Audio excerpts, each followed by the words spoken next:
Hi everyone, कैसे हैं आप सब। आई होप कि आप सब बहुत अच्छे होंगे एंड अपना भी ध्यान रख रहे होंगे एंड स्टडी बहुत ही अच्छे से कर रहे होंगे। कैसी चल रही है आप लोग की स्टडी। आई होप कि आप लोग की स्टडी बहुत ही अच्छे से चल रही होगी। और आज है संडे। आई होप कि जो संडे का वीकली मॉक प्रोवाइड करा जाता है, हर एक प्लेटफॉर्म पे वीकली मॉक प्रोवाइड करा जाता है, तो आई होप कि आप लोगों ने मॉक दे लिया होगा। और कुछ मेरे भाई बहन स्कोर भी शेयर कर चुके हैं। तो देखो, कुछ मेरे भाई बहन बहुत ज़्यादा डिमोटिवेट हो रहे हैं। तो देखो, स्कोर को लेके इतना भी ज़्यादा डिमोटिवेट ना हो जाओ कि आपकी स्टडी अच्छे से ना हो पाए। बस आपको उतना ही टेंशन लेना है जितने से आपकी स्टडी अच्छे से हो पाए। और ऐसा नहीं कि आप बहुत ज़्यादा टेंशन ले रहे हो, इतना ज़्यादा टेंशन ले रहे हो, इतना ज़्यादा डिमोटिवेट हो गए हो कि आपकी स्टडी अच्छे से नहीं हो पा रही है। तो देखो, इतना भी ज़्यादा टेंशन लेने की ज़रूरत नहीं है, इतना ज़्यादा स्ट्रेस लेने की ज़रूरत नहीं है कि आपकी स्टडी अच्छे से नहीं हो पाए। देखो, अगर आप बहुत ज़्यादा टेंशन लोगे तो जाहिर सी बात है कि आपकी स्टडी अच्छे से नहीं हो पाएगी। और एक चीज़ आप लोग खुद सोचिए, अपने माइंड में ये चीज़ें रिकॉल करिएगा। क्या बहुत ज़्यादा जब आप टेंशन लेंगे तो आपकी स्टडी अच्छे से हो पाएगी? जो कॉन्सेप्ट क्लियर है वो भी आपके माइंड से स्किप हो जाएगा। कब डिलीट हो जाएगा, कैसे स्किप हो जाएगा, आपको कुछ पता ही नहीं चलेगा। जो कॉन्सेप्ट बहुत अच्छे से क्लियर है वो भी आपके माइंड से स्किप हो जाएगा। तो देखो, बहुत ज़्यादा स्ट्रेस लेने की ज़रूरत नहीं है, बहुत ज़्यादा टेंशन लेने की ज़रूरत नहीं है। बस मैं फिर से वही कह रही हूँ कि बस इतना ही टेंशन लीजिए कि ताकि आपकी स्टडी अच्छे से हो पाए।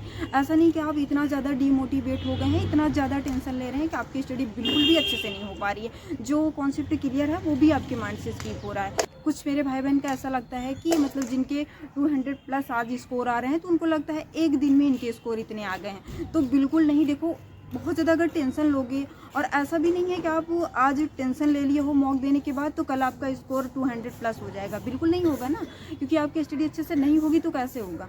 तो देखो, आपको इतना भी टेंशन नहीं लेना है। आपको बस इतना देखना है कि किस सब्जेक्ट में और किस चैप्टर में बहुत ज़्यादा गलती हो रही है मुझसे। मॉक जब भी देते हो तो मॉक का एनालिसिस ज़रूर किया करो। एनालिसिस करने के बाद यही चीज़ देखा करो कि किस सब्जेक्ट में, एंड जैसे हिंदी हो गया, मैथ हो गया, रीजनिंग हो गया, चारों सब्जेक्ट को बहुत अच्छे से एकदम डीपली एनालिसिस किया करो। मोस्ट इंपॉर्टेंट है, अगर आप मॉक दे रहे हो एनालिसिस नहीं कर रहे हो तो सबसे बड़ी गलती यही कर रहे हो। देखो, कुछ मेरे भाई बहन ऐसे हैं कि जैसे देखो, मेरी वीडियो अगर वो देखते हैं तो मेरी वीडियो देख ली एनालिसिस की, वो खुद से एनालिसिस नहीं कर रहे हैं। तो आप भले ही वीडियो सबकी देखा करो, बट जो आप मॉक देते हो खुद से एनालिसिस ज़रूर किया करो कि मेरे मैथ में किस चैप्टर में कितने चैप्टर से क्वेश्चन ज़्यादा रॉन्ग हो रहे हैं, हिंदी में कितने चैप्टर से क्वेश्चन रॉन्ग हो रहे हैं, रीजनिंग में किस चैप्टर में बहुत ज़्यादा क्वेश्चन रॉन्ग हो रहे हैं। ये सारी चीज़ें आपको खुद से एनालिसिस करनी पड़ेगी। जब तक आप खुद से एनालिसिस नहीं करोगे तब तक आपके मॉक में नंबर इंक्रीज नहीं होंगे। तो आपको खुद से एनालिसिस करना ही करना है। और फिर से मैं एक चीज़ ये आप लोग को बता दूं कि देखो, जिनके अगर 200 प्लस स्कोर आ रहे हैं आज मॉक में, तो देखो उनकी आज का स्ट्रगल नहीं है, उनका एक दिन का स्ट्रगल नहीं है, वो काफ़ी दिन से स्ट्रगल कर रहे हैं, तब आज उनका 200 प्लस स्कोर बन रहा है। तो आपको बहुत ज़्यादा टेंशन लेने की ज़रूरत नहीं है, बहुत ज़्यादा घबराने की ज़रूरत नहीं है। और ये भी मत अपने माइंड में ये मतलब ना सोचा करो कि मतलब आज मेरे अगर मॉक में अगर 100 क्वेश्चन आप नहीं कर पाए हो तो अगले वाले वीक में जो मॉक आएगा उसमें हम कर ले जाएंगे। बिल्कुल ऐसा भी बहुत जल्दबाजी भी मत करिए किसी चीज़ में। आपको बहुत मतलब एकदम इजीली तरीके से अपना एक एक चैप्टर को, एक एक सब्जेक्ट को उठाइए। जिस भी सब्जेक्ट में ज़्यादा क्वेश्चन रॉन्ग हो रहे हैं, वो मैथ हो गया, रीजनिंग हो गया, हिंदी हो गया, सब्जेक्ट वाइज हर चैप्टर का आप पहले एनालिसिस करिए मॉक का, उसके बाद उस चैप्टर का रिवीजन करिए। जैसे भी वो चैप्टर क्लियर हो सके आपसे, वो क्लास करके, अगर वो चैप्टर क्लियर हो रहा है तो क्लास करके उस चैप्टर को क्लियर करिए। अगर वो कॉन्सेप्ट आपका क्लियर है बट रिवीजन की वजह से आपसे क्वेश्चन रॉन्ग हो रहे हैं तो उसका रिवीजन करिए, बार बार रिवीजन करिए। मोस्ट इंपॉर्टेंट है रिवीजन। देखो, रिवीजन ही है कि आपका स्कोर इंक्रीज होगा। अगर रिवीजन नहीं कर रहे हो, रिवीजन ही आपका स्कोर इंक्रीज कराएगा। ऐसा नहीं कि आप थ्योरी कर लिए हो, रिवीजन नहीं कर रहे हो और ये सोच रहे हो कि मॉक में मेरे नंबर इंक्रीज हो जाएं, अच्छे नंबर आने लगे मॉक में, तो बिल्कुल ये चीज़ें नहीं होगी। ये चीज़ें रिवीजन से ही होंगी। तो देखो, बहुत ज़्यादा टेंशन लेने की ज़रूरत नहीं है। आपको यही करना है, वीक में जब भी मॉक दो, मॉक बहुत अच्छे से एकदम डीपली एनालिसिस करो, हर एक सब्जेक्ट का एनालिसिस करो। देखो, ऐसा नहीं कि आप हिंदी को स्किप कर रहे हो, मैथ अगर आपकी थोड़ा इम्प्रूव है तो मैथ को मतलब स्किप कर रहे हो। हाँ, मैथ अगर इम्प्रूव है थोड़ी तो उस पर थोड़ा कम टाइम दीजिए। जैसे कुछ मेरे भाई बहन का ये कमेंट्स बहुत ज़्यादा आ रहा है कि दी आप अपना टाइम टेबल शेयर करिए। तो देखो, एक्चुअली अभी का जो मेरा टाइम टेबल है ना, वो मेरा टाइम टेबल बहुत तो वैसा नहीं है कि मतलब मैं कंटिन्यू स्टडी कर रही हूँ, अपना टाइम टेबल बना रही हूँ, क्योंकि इसके पहले एक वीडियो हमने अपलोड करी हुई है, होम गार्ड का एनालिसिस कराया हुआ था, सॉरी होम गार्ड के बुक का रिव्यू कराया हुआ था। तो उसमें हमने बताया हुआ है कि मैं अभी इस टाइम ऑनलाइन वर्क कर रही हूँ, तो मेरा कोई टाइम टेबल इस टाइम फिक्स नहीं है क्या मतलब पढ़ने का। तो फिर वो चीज़ देखो, टाइम टेबल आप लोग खुद से बना सकते हो। अब देखो वो चीज़ें मुझे नहीं पता है ना कि आप कितनी टाइम से कितनी टाइम पढ़ सकते हो। कुछ मेरे भाई बहन ऐसे हैं कि वो घर पे रह के स्टडी कर रहे हैं, तो उनको घर पे कितनी टाइम स्टडी का टाइम मिल रहा है, वो कितने टाइम कर सकते हैं स्टडी। कुछ लोग हैं मतलब 4 से 5 घंटे ही स्टडी करते होंगे, उनको इतना ही टाइम मिलता होगा स्टडी के लिए।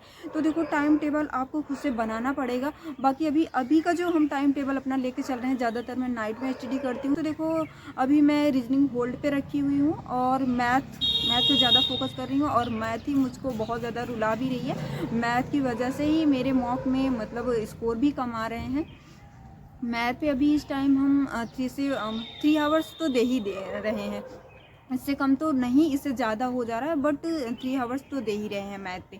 तो मैथ का जो मेरा अभी का जो टाइम टेबल हम लेके चल रहे हैं, 3 आवर्स मैथ पे देते हैं। बाकी का जो टाइम बचा होता है हिंदी का रिवीजन करते हैं, और रीजनिंग होल्ड पे रखी हुई है। जीएस भी बहुत ज़्यादा जीएस पे फोकस नहीं कर रहे हैं, क्योंकि मुझे बिल्कुल टाइम नहीं मिल पाता है स्टडी के लिए। तो मैं अभी अभी की जो मेरी स्टडी है बहुत अच्छे से नहीं चल रही है, तो वो टाइम टेबल मैं आप लोग के साथ नहीं शेयर कर पाऊँगी। मतलब किस तरीके से शेयर करूँ। और देखो जिन भी मेरे भाई बहन का बहुत ज़्यादा कमेंट्स आ रहा है, क्योंकि कुछ मेरे भाई बहन का बहुत ज़्यादा कमेंट्स होता है कि दी आप अपना टाइम टेबल शेयर करिए। तो देखो टाइम टेबल आप अपने अकॉर्डिंग बनाइएगा। अगर आप नहीं बना पाओगे तो मैं वो चीज़ आप लोग के लिए टाइम टेबल बना के शेयर कर दूंगी। बाकी इसके लिए रियली सॉरी, अभी का जो मेरा टाइम टेबल है मैं नहीं शेयर कर सकती, क्योंकि मेरा कुछ टाइम टेबल है ही नहीं है। जब भी मुझे टाइम मिल जाता है तभी मैं स्टडी करती हूँ, मॉर्निंग में और नाइट में। तो इसका कोई टाइम टेबल शेयर ही नहीं कर सकती कि कितने से कितने टाइम मैं पढ़ रही हूँ। इसके पहले का मेरा टाइम टेबल था, बट अभी का मेरा टाइम टेबल कोई टाइम टेबल नहीं है।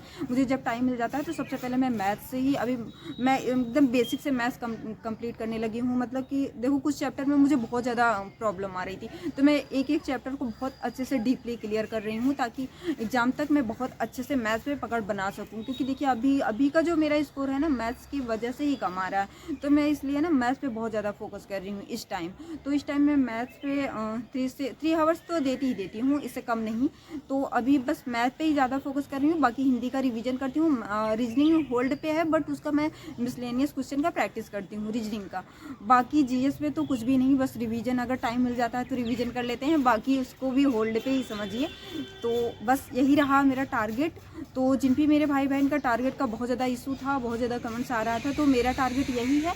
और आप लोग अगर अपने अकॉर्डिंग टारगेट नहीं बना पा रहे हो तो उसके लिए कमेंट्स करिएगा, तो मैं आप लोग के लिए टारगेट बना के दे दूँगी। वो चीज़ आप लोग कंप्लीट कर लीजिएगा। तो कुछ मेरे भाई बहन तो अपना स्कोर शेयर कर चुके हैं कि आज के मॉक में उनका कितना स्कोर आ रहा है। तो चलो अब बारी आती है मॉक के एनालिसिस की। तो फटाफट से एनालिसिस करते हैं, मेरे कितने क्वेश्चन राइट हैं एंड कितने क्वेश्चन रॉन्ग हैं। तो देखो आज के मॉक की बात करें तो बहुत ज़्यादा डिफ़िकल्ट भी नहीं कह सकते, बहुत ज़्यादा इजी भी नहीं कह सकते। और हाँ, कुछ क्वेश्चन मैथ्स में ऐसे रख रहे हैं सर लोग कि मतलब बहुत ज़्यादा कैलकुलेटिव। आज तो एक क्वेश्चन साधारण ब्याज से था, वो इतना ज़्यादा कैलकुलेटिव था कि उसको तो मुझे तुरंत स्किप करना पड़ा। और एक औसत से एक क्वेश्चन था, वो भी बहुत ज़्यादा, मतलब देखो मुझे तो लगता है आरडब्ल्यू वाले सर लोग तो ऐसा सोच रहे हैं कि मतलब बस वीकली मॉक प्रोवाइड कराना है कांस्टेबल वाले बच्चों को, ताकि कांस्टेबल वाले जो बच्चे हैं जो कांस्टेबल की प्रिपरेशन कर रहे हैं वो उनका कमेंट ना आ सके कि मतलब सर लोग वीकली मॉक क्यों नहीं प्रोवाइड करा रहे हैं। बाकी मतलब बस एक मॉक प्रोवाइड कराना है, बाकी कूड़ा कबाड़ा कुछ भी भर दो, इससे मतलब नहीं है।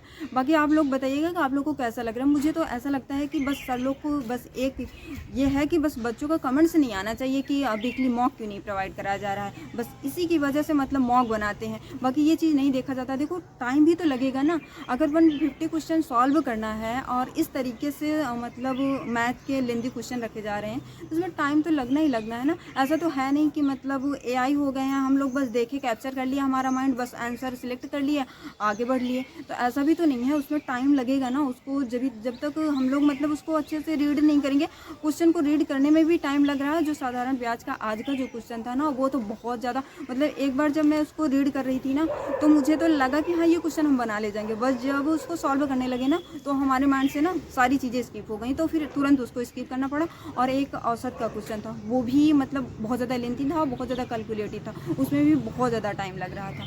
तो मैथ्स की तो कुछ कहना ही नहीं है कि मतलब 2-3 मॉक तो ठीक था, बट मैथ से क्वेश्चन हर एक मॉक में ऐसे ही मतलब 2-3 क्वेश्चन तो ऐसे रखते हैं कि उसमें टाइम भी बहुत ज़्यादा लगता है और मतलब इस लेवल का क्वेश्चन आएगा भी नहीं। मुझे लगता है कि अगर आप लोग पेपर का एनालिसिस किए होंगे, प्रीवियस ईयर पेपर सॉल्व किए होंगे, तो आप लोग को पता चल गया होगा कि कांस्टेबल के मतलब पेपर का लेवल क्या रहेगा और सर लोग क्या लेवल रख रहे हैं मैथ का।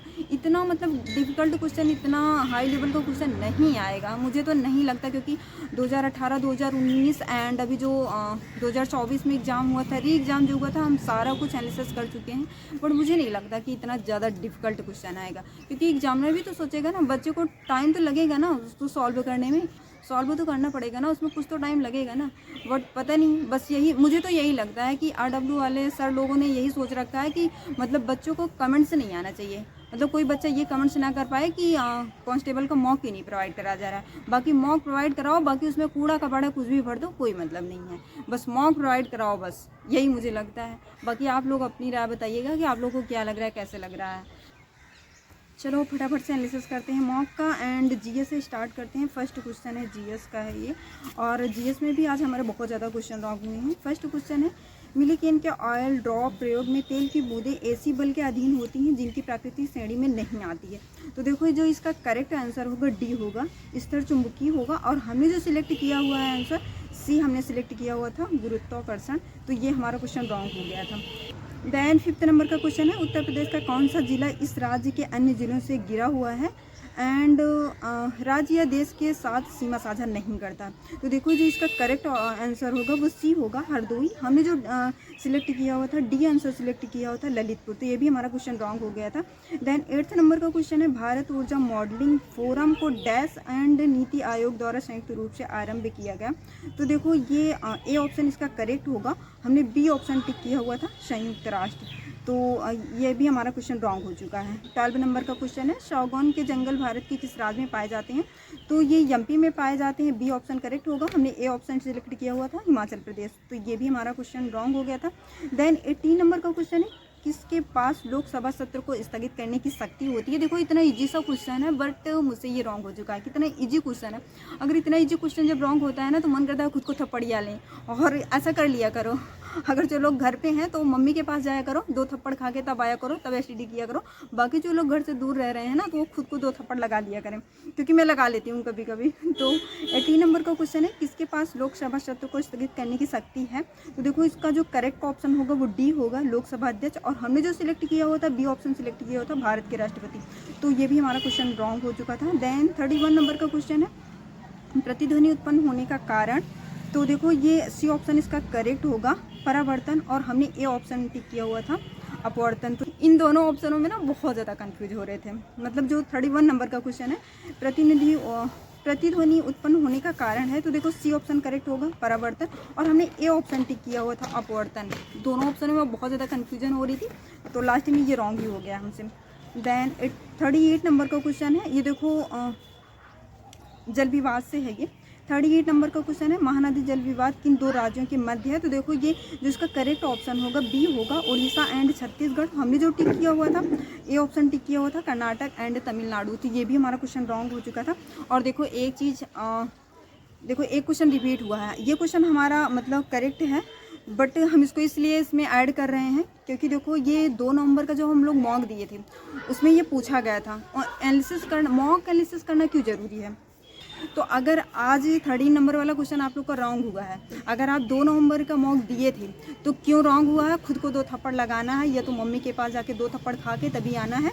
अब आप ये सोचिए कि अगर 2 नवंबर का मॉक दिए थे आप, 13 नंबर का क्वेश्चन है, ये 2 नवंबर के मॉक में पूछा गया। मैं इसको स्क्रीन पे मेंशन करूंगी, वहाँ से आप लोग देख लीजिएगा। 13 नंबर का क्वेश्चन है, अगर आप लोग से रॉन्ग हुआ है तो आप लोग कमेंट बॉक्स में कमेंट से करके ज़रूर बताइएगा कि रॉन्ग क्यों हुआ है। अगर अभी देखो बहुत ज़्यादा दिन नहीं हुआ है ना, अभी 1 मंथ हो गया है, फिर भी अगर आप पढ़ रहे हो वो चीज़, अगर मॉक एनालिसिस किए हो तो क्वेश्चन क्यों रॉन्ग हो रहा है। इसके पहले भी जब हम एनालिसिस करा रहे तो ये चीज़ें कह रहे थे कि अगर आप जो RWA का मॉक होता है, जैसे अगर हम लोग अभी दिसंबर में आ गए हैं, तो इसके पहले का जो जुलाई, अगस्त एंड सितंबर मंथ का मॉक होता है, अगर हम लोग सैटरडे वाले डेज में अगर इन सारे मंथ का जो RWA का मॉक होता है उसका क्वेश्चन कलेक्ट किए हुए हैं GS का, उसका रिवीजन करके अगर हम लोग संडे का मॉक देते हैं तो कुछ क्वेश्चन ऐसे होते हैं ना जो रिपीट करते रहते हैं सर लोग। तो देखो ये जो 30 नंबर का क्वेश्चन है ना ये रिपीट हुआ है, और देखो मतलब बिल्कुल ऐसा भी नहीं कि कोई एक अदर नदी हो। देखो 30 नंबर का क्वेश्चन है, इसमें पूछा गया था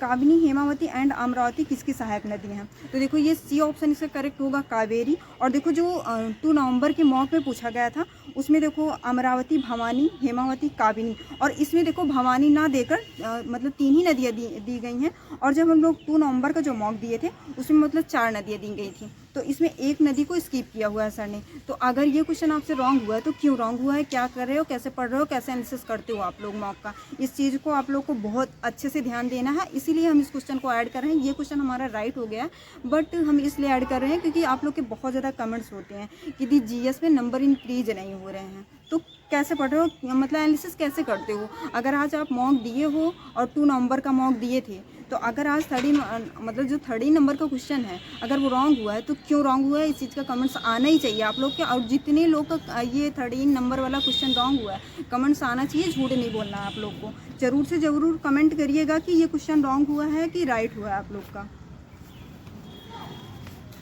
और इसीलिए हमने इस क्वेश्चन को ऐड किया हुआ है क्योंकि मुझे पता है कि कुछ मेरे भाई बहन ऐसे हैं कि मॉक देने के बाद, एनालिसिस करने के बाद उसको कोपचे में ले जाके रखते हैं, उसका रिवीजन नहीं करते हैं। तो रिवीजन नहीं करोगे तो यही हाल होगा आप लोग का।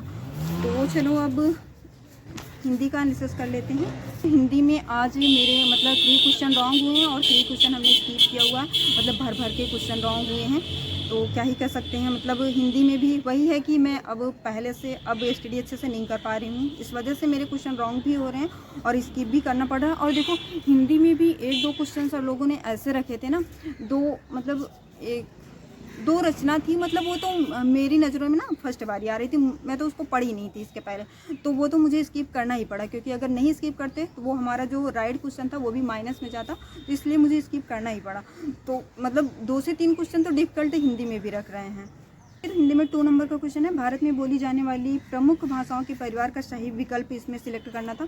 तो देखो जो इसमें सही होगा D ऑप्शन करेक्ट होगा इसमें, भारोपी, आग्नेय, द्रविड़, तिब्बत वर्मी। और हमने जो सिलेक्ट किया हुआ था ऑप्शन A ऑप्शन सिलेक्ट किया हुआ था, आर्य, द्रविड़, यूरोपीय और अरबी, तो ये हमारा क्वेश्चन रॉन्ग हो चुका था।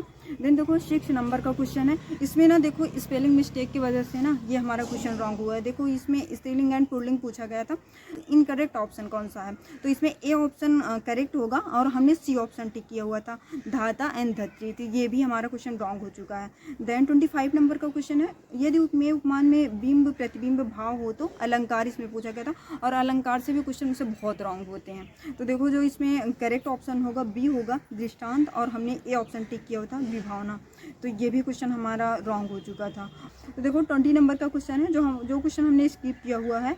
20 नंबर का क्वेश्चन है, टिपटिपाव के लेखक कौन है, इसमें पूछा गया था, तो गिरजा रानी अस्थाना है।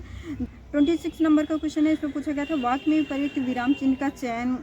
देखो इसमें ये पूछा गया था कि 26 नंबर का जो क्वेश्चन था, वाक्य में प्रयुक्त विराम चिन्ह का चयन कीजिए। तो देखो इसमें ना ये चीज़ें बिल्कुल मुझे समझ में ही नहीं आ रही थी, सर्वनाम के प्रमुख 5 भेद, और इसमें देखो B ऑप्शन करेक्ट होगा, विवरण चिन्ह इसमें मतलब करेक्ट ऑप्शन था। तो इससे ना मुझे बिल्कुल समझ में नहीं आ रहा था कि मतलब सर्वनाम के प्रमुख 5 भेद कौन है, तो इसमें ना B ऑप्शन इसका करेक्ट होगा, विवरण चिन्ह जो था। देन 29 नंबर का क्वेश्चन है, पानी रे पानी के रचनाकार। देखो ये भी क्वेश्चन मतलब ना बिल्कुल समझ में भी नहीं आ रहा था, ये मतलब मुझे रचना याद भी नहीं थी कि किस लेखक की है, तो इसको भी स्किप करना ही अच्छा समझे हम, तो स्किप कर दिए क्योंकि बिल्कुल मुझे समझ में ही नहीं आ रहा था, तो स्किप करना ही बेटर होता है। 29 नंबर का क्वेश्चन है, पानी रे पानी के रचनाकार कौन है, तो अनुपम मिश्र हैं। तो ये 3 क्वेश्चन हमने स्किप किया हुआ था क्योंकि इन 3 क्वेश्चन का ना बिल्कुल मुझे आंसर समझ में नहीं आ रहा था, और तुक्का मारते तो भी ये क्वेश्चन रॉन्ग हो जाता, तो इससे अच्छा कि तुक्का ना मारो, जो करेक्ट है हमारा क्वेश्चन वो भी माइनस में जाएगा, तो इससे अच्छा है कि तुक्का ना मारो, स्किप कर दो, वही बेटर है। अब बात कर लेते हैं स्कोर की। तो देखो GS में हमारे 23 क्वेश्चन करेक्ट हैं, 7 क्वेश्चन इनकरेक्ट है, 8th क्वेश्चन अटेम्प्ट ही नहीं किया हुआ है हमने। एंड हिंदी में 31 क्वेश्चन करेक्ट है, 3 क्वेश्चन इनकरेक्ट है, 3 क्वेश्चन हमने नहीं अटेम्प्ट किया हुआ है, स्किप कर दिए थे 3 क्वेश्चन, क्योंकि मुझे लग रहा था कि ये क्वेश्चन अगर हम तुक्का मारते भी हैं, क्योंकि जो 2 रचनाएँ पूछी गई हैं वो बिल्कुल हम पढ़े ही नहीं थे, तो मुझे यही लगा कि स्किप कर दो, वही बेटर है। देन रीजनिंग की बात कर लेते हैं। 40 क्वेश्चन हमारा करेक्ट है, 7 क्वेश्चन इनकरेक्ट है, 3 क्वेश्चन अटेम्प्ट ही नहीं किया हुआ है हमने। देन मैथ में आते हैं। देखो मैथ की बात करें तो मैथ में बहुत कम स्कोर बन रहा है, मैथ्स की वजह से ही हमारे स्कोर कम आ रहे हैं। 15 क्वेश्चन करेक्ट है, 4 क्वेश्चन इनकरेक्ट है, 6 क्वेश्चन अटेम्प्ट ही नहीं किया हुआ है हमने। टोटल स्कोर की बात करते हैं तो 150 में 109 क्वेश्चन करेक्ट है, 21 क्वेश्चन इनकरेक्ट है, 20 क्वेश्चन हमने अटेम्प्ट ही नहीं किया हुआ है। तो ये रहा हमारा आज का स्कोर। एंड आप लोग स्कोर ज़रूर शेयर करिएगा कि आप लोग के कितने स्कोर बन रहे हैं। और मेरे स्कोर की तो कुछ कहना ही नहीं है, क्योंकि कुछ मेरे भाई बहन कह भी रहे थे दीदी आपका स्कोर कैसे इतना कम आ रहा है। तो मैं फिर से बता रही हूँ कि मैं अभी इस टाइम जो ऑनलाइन वर्क कर रही हूँ उसमें मैं बहुत ज़्यादा बिजी रहती हूँ, क्योंकि उसमें टाइम देना पड़ता है। तो मुझे बस नाइट में ही स्टडी करने के लिए टाइम मिलता है और डे में कुछ टाइम मिलता है, तो बस ज़्यादा टाइम नहीं मिल पाता है। तो मैं जो भी टाइम मिलता है बस उस टाइम में मैथ एंड बस रिवीजन चल रहा है। बाकी जो चैप्टर मेरा डाउट में है वो डाउट में ही है, क्योंकि इस टाइम मैं बहुत ज़्यादा मैथ्स पे फोकस कर रही हूँ। तो बस आज का यही रहा मेरा स्कोर। एंड आप लोग स्कोर ज़रूर शेयर करिएगा। आई होप कि जो चीज़ आप लोग का डाउट में था कि टाइम टेबल के लिए, तो टाइम टेबल बता दिए हैं हम। अगर आप लोग अपना खुद से टाइम टेबल नहीं बना पा रहे तो वो चीज़ आप लोग बाद में कमेंट से करिएगा उस चीज़ का, फिर मैं वीडियो बनाने के लिए सोचूंगी कि आप लोग के लिए कैसे क्या टाइम टेबल रखें। तो बस आज की वीडियो बस यहीं तक। एंड बहुत ज़्यादा डिमोटिवेट नहीं होना है, मॉक को लेकर बहुत ज़्यादा घबराना नहीं है।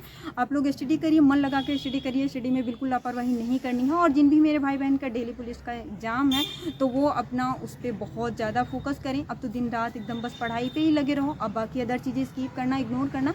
बाकी शादी पार्टी में आप लोग को कहीं नहीं जाना है। अगर जिन भी मेरे भाई बहन का डेली कांस्टेबल का एग्ज़ाम है तो उनको बस अभी अपनी स्टडी पे फोकस करना है, क्योंकि 1 वीक है भी एग्ज़ाम में टाइम। कब से है मुझे ये डेट क्लियर नहीं है। तो आप लोग अपने स्टडी पे फोकस करना, बाकी अदर चीज़ें शादी पार्टी सब स्किप करना, क्योंकि एक बार जॉब लग जाएगी तो बाकी पूरी लाइफ इंजॉय ही इंजॉय करना है। तो अभी बाकी शादी पार्टी ये सारी चीज़ें सबको स्किप करना है, जिन भी मेरे भाई बहन का एग्ज़ाम है।